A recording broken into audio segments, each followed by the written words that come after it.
না আমরা তো সেটা বাকের বলতে পারবে, কিন্তু আমি যে তথ্য এখানে তো কথাটা অন্যদিকে নেওয়া হচ্ছে ভাই। এখানে কথাটা তো আমরা আপনার কাছে আসছি আবার। একজনকে বহিষ্কার করা হয়েছে সকালে, বিকেলে তিনি একটা অনুষ্ঠানের আবার প্রধান অতিথি হয়েছেন। নাসির ভাইয়ের এরকম অভিযোগ যদি সুনির্দিষ্ট থাকে, কেন নাসির ভাইরা সেটাকে অ্যাড্রেস করতেছে না সুনির্দিষ্টভাবে, কেন পাবলিকলি আনতেছে না? আমাদের বাংলা কলেজ ছাত্রদল ছাত্রলীগের একজন সন্ত্রাসীকে ধরেছে যে জুলাই আগস্টে প্রকাশ্যে হামলা করেছে, কিন্তু আমরা দেখেছি ছাত্র শিবির এবং বৈষম্যবিরোধী ছাত্র আন্দোলন তাকে বাঁচানোর জন্য ধরে নিয়ে গেছিল।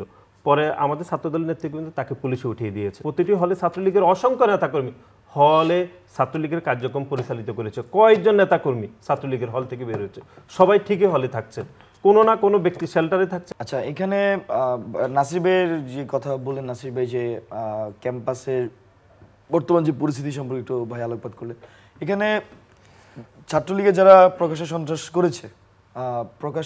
করেছে বিশেষ করে জুলাই অভ্যুত্থানে, তাদের মধ্যে যতজনকে চিহ্নিত করা গিয়েছে, হলের শিক্ষার্থীরা যাদেরকে চিনে তাদেরকে আসলে হলে থাকতে দেয়নি তারা, এবং ওরা হলে নাই, এটা আমি স্পষ্ট বলতে চাই। আর যদি নাসির ভাইয়ের কাছে কোনো লিস্ট থাকে, নাসির ভাইয়ের কাছে যদি লিস্ট থাকে, নাসির ভাইয়ের একটা সাজেশন আমি বলি, নাসির ভাইরা প্রশ্ন দিচ্ছে কিনা, নাসির ভাইরা যায় না, ওদেরকে কিভাবে হলে থাকতে দিচ্ছে, ওরা প্রশাসনের কাছে ওনাদের কোনো অভিযোগ গিয়েছে কিনা? আজকে 10 মাসে আপনারা নাম আকারে কে হলে থাকতেছে কিন্তু জুলাই অভ্যুত্থানে ছাত্রদেরকে মেরেছে, এরকম অভিযোগ আপনাদের কাছে যদি নাম আকারে লিস্ট থাকে আপনারা প্রশাসনের কাছে দেন। কিন্তু আমরা তো এখন পর্যন্ত নাসির ভাইদের এরকম কোনো পাবলিক কোনো আমরা নাম আকারে দেখি নাই। কিন্তু আমরা যাদেরকে চিহ্নিত করতে পেরেছি, শিক্ষার্থীর সাথে কথা বলে, আমরা কিন্তু তাদের বিরুদ্ধে আমরা নিজেরাই গিয়ে মামলা দিয়েছি। আমাদের কিন্তু ঢাকা বিশ্ববিদ্যালয়ে 15 জুলাই 16 জুলাই ছাত্রলীগে যারা হামলা করেছে, দুইটা মামলা দিয়েছি।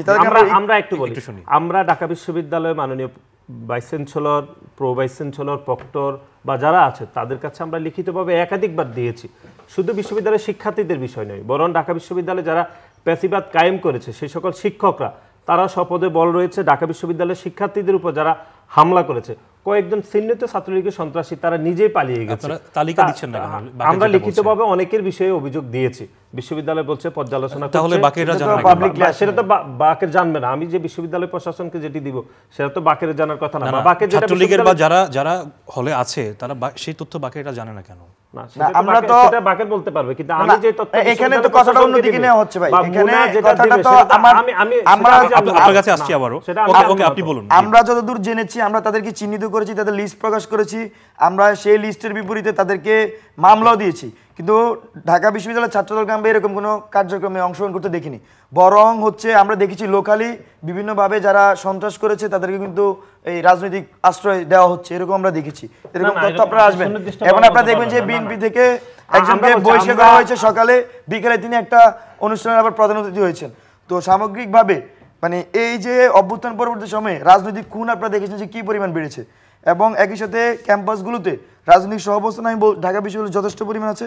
তবে নাসির ভাইরা যে আজকে যে কথা বলেছেন, এটা আমাদের দৃষ্টিকোণ থেকে আমরা যাদেরকে চিহ্নিত করেছি সবাই কিন্তু আমরা তাদের বিরুদ্ধে, যদি এখন নাসিরের অভিযোগ সত্যি হয়ে থাকে, আমি এখানে আমার কথা শেষ করতে দিতে হবে নাসির ভাই, 3 সেকেন্ড বলেন। ওকে, আমি একটু শেষ করি।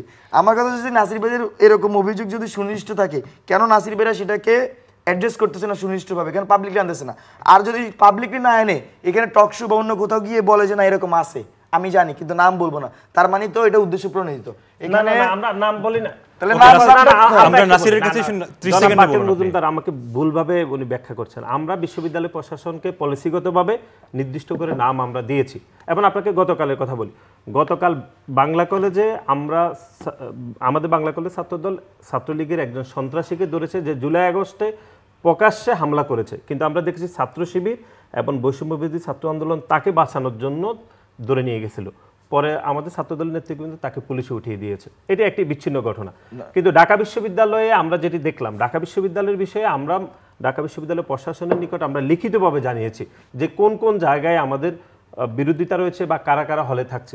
প্রতিটি হলে আপনি তো একটু আগেই কোশ্চেন করলেন যে প্রতিটি হলে ছাত্রলীগের অসংখ্য নেতাকর্মী হলে ছাত্রলীগের কার্যক্রম পরিচালিত করেছে। কয়েকজন নেতাকর্মী ছাত্রলীগের হল থেকে বের হয়েছে, সবাই ঠিকই হলে থাকছেন, কোনো না কোনো ব্যক্তি শেল্টারে থাকছেন, কিন্তু বাকের বলছে থাকছেন না। না, সেটা তো বাকের না। এখন ছাত্রলীগ বলতে যদি ভাই যদি বোঝা যায় সার্জিস আলম ছাত্রলীগ, তাইলে এটা মানে এখন এই বাস্তবতা যে সার্জিস আলমকে ছাত্রলীগ বলা হয়, এটা সমস্যা। মানে আমি এখানে সার্জিস আলমের পক্ষ নিবে এইভাবে যে যখন জুলাই অভ্যুত্থান হয়েছিল, জুলাই অভ্যুত্থানে সার্জিস আলম ভূমিকা রেখেছিল, এবং ভূমিকার মধ্যে তার যে রাজনৈতিক অবস্থান সেটা পরিবর্তন হয়েছে। কিন্তু একই সাথে যদি তার পূর্বে কোনো অপরাধ থাকে, সেই ক্ষেত্রে সুনির্দিষ্ট তথ্য প্রমাণের ভিত্তিতে সার্জিস আলম সহ মানে যদি এরকম আমি একটা আইডিয়া করে বলতেছি তার বিরুদ্ধে অভিযোগ দিতে পারেন, ঢালাওভাবে সার্জিস আলমদেরকে আপনি এখানে মানে ছাত্রলীগ বলতে পারেন না, কারণ জুলাই অভ্যুত্থানে আমি একটু বলি, জুলাই ভাই আমরা পলিসিগত ছাত্রলীগটা কে আপনি যদি সুনির্দিষ্টভাবে জানেন, যদি থেকে থাকে আপনারা একসঙ্গে কাজ করবেন কিনা? অবশ্যই। আমি একটু কথাটা শেষ করে নেই। এখানে আপনার 15 জুলাই যখন ছাত্রলীগ আমাদের উপর হামলা করে 71 হলের সামনে, এখানে প্রথম জুলাইতে প্রতিরোধ করে ঢাকা বিশ্ববিদ্যালয়ে যে সায়েন্সের 3টা হল, ফজলুল হক আর মুসলিম হল, ডক্টর মোহাম্মদ শহীদুল হল এবং 21 হল, শহীদুল হলের সামনে প্রথম প্রতিরোধ গড়ে তোলে এবং দেখা গেছে বেশিরভাগ ছাত্ররাই কিন্তু হলে থাকছে, হলের শিক্ষার্থী সবগুলোই প্রায় হলের শিক্ষার্থী সুবিধা যারা প্রতিরোধ করে। এবং ওই শিক্ষার্থীগুলো কি ছিল, ওদেরকে জোর করে মিছিল মিটিং নিত কে? ছাত্রলীগ। তো ওরা আপনার ছাত্রলীগ কিন্তু ছবি আছে, কিন্তু এখন এসে যদি তাকে ছাত্রলীগ টাইম করা হয়, এটা আমি মনে করি যে তাদের সাথে এটা হচ্ছে যে আমরা এটা ঠিক হবে না, উচিত হবে না। বরঞ্চ এই ছাত্রলীগের রুমগুলা ভাঙছে, যাদেরকে ছাত্রলীগ দীর্ঘদিন হলে রেখে নিষ্পেষণ করেছে, তাদেরকে জোর করে প্রোগ্রাম করেছে এবং প্রত্যেকটা হলে 15 এবং 16 জুলাই ছাত্রলীগের বিরুদ্ধে ঢাকা বিশ্ববিদ্যালয় অভ্যুত্থান হওয়ার ফলতে সারা দেশের সকল শিক্ষা প্রতিষ্ঠান কিন্তু আমরা দেখেছি যে ছাত্রলীগের বিরুদ্ধে প্রথম অভ্যুত্থানটা হয়েছিল। তার পরবর্তী দিকে আমরা হচ্ছে যে পুরো আওয়ামী ফ্যাসিবাদ রেজিমের বিরুদ্ধে অভ্যুত্থান করতে পারছি। আমি জাস্ট এখানে এই জিনিসটা আমি ক্লিয়ার করতে চাই, এখানে যারা অভ্যুত্থানের ভূমিকা রেখেছে তাদেরকে অভ্যুত্থানের এই ভূমিকাটা আমাদের স্বীকার করতে হবে, কিন্তু অভ্যুত্থানের পূর্ববর্তী সময়ে কেউ যদি অপরাধ করে থাকে তার অপরাধের বিচার করতে হবে, কিন্তু সুনির্দিষ্ট তথ্য প্রমাণের ভিত্তিতে। আমি আজকে নাসির ভাই দায়িত্বশীল জায়গায় আছে, নাসির ভাইকে আমি এই ব্যাপারে নাসির ভাই রাকিব ভাইকে বলছি, যারা জুলাইয়ের আগে ওইখানে আমি ভিকটিম ছিলাম, যারা আমাদেরকে করছে ক্ষতিগ্রস্ত করছে, যারা ছাত্রদলকে আমি 22 সালে মে 22 সালেই তো ছাত্রদলের সাথে ছাত্রলীগের মারামারি হয়েছিল, যারা এইসব 22 সালে না আমি যে ভুল না করি ওরা মারতো, তো যারা সন্ত্রাস করছে আপনারা সুনিশ্চিতভাবে তাদের ব্যাপারে আপনাদের অবস্থান রাজনৈতিক নাম প্রকাশ করেন, আপনারা কাদেরকে চিনেন, প্রশ্ন সহযোগিতা। যদি তারা এখন অভিযোগ করছে আপনারা কি সহযোগিতা করবেন কিনা?